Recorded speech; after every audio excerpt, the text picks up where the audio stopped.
এইটা একটা জলের বোতল।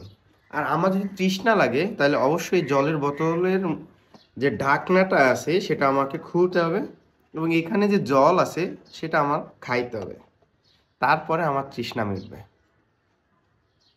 এমনই যদি আমরা যিশুকে জানতে চাই, যদি ঈশ্বরকে জানতে চাই, তাহলে অবশ্যই আমাদের বাইবেল পড়তে হবে। যখন আমরা বাইবেল পড়ব তখন আমরা ঈশ্বরের হৃদয়কে জানতে পারবো, ঈশ্বর আমাদের কত ভালোবাসেন সেই সম্পর্কে জানতে পারবো। আমি অনুরোধ জানাই, ঈশ্বরকে জানুন, বাইবেল স্টাডি করুন, বাইবেল পড়ুন এবং বাইবেল যেভাবে আপনাকে বলে, আমাদেরকে বলে, সেভাবে যেন আমরা চলি, যেন আমরা সেই পরিত্রাণের স্বাদ পাই।